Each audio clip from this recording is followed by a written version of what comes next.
Demand and supply का फायदा management गुरु को नहीं बल्कि मिलावटखोर उठाते हैं। त्योहारी सीजन है तो मिलावटखोरों के चांदी काटने का वक्त है। इस सीजन में मिठाइयों से लेकर मावे तक में मिलावट की जाती है। क्या आपने कभी सोचा है कि मावा की कीमतें 200 रुपए से लेकर 500 रुपए तक क्यों होती हैं? दूध अगर वही है, मावा बनाने का तरीका वही है, तो फिर कीमत में इतना फर्क क्यों? चलिए वजह हम आपको बताते हैं। शक्कर का माल आ रहा है, नकली ज्यादा आ रहा है, असली कम आ रहा है। कोई रोक टोक नहीं है अब। अच्छा, कोई रोक टोक नहीं। चाहे आप ले आओ, मैं कुछ भी बना लाऊंगा। आपको बिक जाएगा। क्या दाम रहते हैं यहाँ पर? अगर किलो के हिसाब से देखें, क्या क्या है अभी फिलहाल दाम रहते हैं? कितने? बढ़िया का दाम 400 रुपए किलो। बढ़िया का दाम और खराब का दाम 200 रुपए किलो। दिवाली पर आपकी सेहत का दिवाला निकालने की तैयारियां बहुत पहले से शुरू हो जाती हैं। पूरे मुल्क में कमोबेश यही हाल है। हमारे पास लगभग हर रियासत और हर शहर से खबरें आई हैं। वैसे तो नकली मावे से मिठाई बनाने की खबरें तो आपने भी सुनी होंगी, लेकिन दीवारों पर लगने वाले पेंट से बनी मिठाई नहीं खाई होगी। ये मिठाई जो भी खाए, यकीन मानिए उसकी अंतड़ियां भी रंगीन हो गई होंगी। सीधा जहर खिलाया जा रहा है।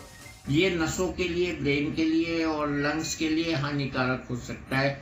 तो इससे न्यूरोपैथी हो सकती है, लंग्स में कॉफ, एलर्जी, ब्रोंकाइटिस हो सकती है। छोटे बच्चों में इसका असर और ज्यादा हो सकता है। सब लक्षण इम्प्योरिटीज के खाने से हो रहे हैं। अब सवाल ये है कि सेहत के लिए डेडली हो चुकी इन मिठाइयों, मावे और पनीर जैसी चीजों की पहचान आखिर कैसे की जाए? तो घबराइए नहीं, हमने इसका लाइव टेस्ट भी लिया। आपको बस करना यही है कि जिस मावे या पनीर पर आपको शक है उसको टेस्ट ट्यूब या गिलास में लीजिए, उसमें थोड़ा पानी डालिए और फिर इस मिक्सचर को गर्म कीजिए। फिर इसमें थोड़ा सा आयोडीन मिलाइए। आयोडीन आपको किसी भी मेडिकल स्टोर से बआसानी मिल जाएगा।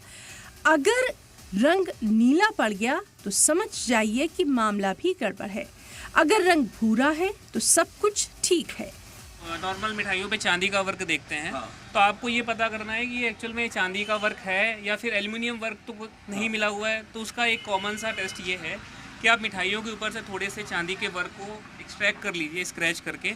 उसके बाद आप अपने हाथ से अगर इसको रब करेंगे तो ये आपके हाथ पे गायब हो जाएगा, कोई भी ट्रेसेस नहीं आएंगे इस पे। मतलब इसका गायब हो जाने का ये मतलब है कि ये असली है। असली है। इसी तरह अगर आपको कोई मिठाई ज्यादा रंगीन दिखाई दे रही है तो उसकी रंगत पे मत जाइए, बल्कि सावधान हो जाइए। ज्यादा रंगीन यानी रंगों का ज्यादा इस्तेमाल मतलब साफ है कि सेहत को खतरा। तो इस तरह से आप खुद भी अपने घरेलू लैब में मावा टेस्टिंग कर सकते हैं और अपनों की सेहत बचा सकते हैं। ब्यूरो रिपोर्ट, सलाम टीवी।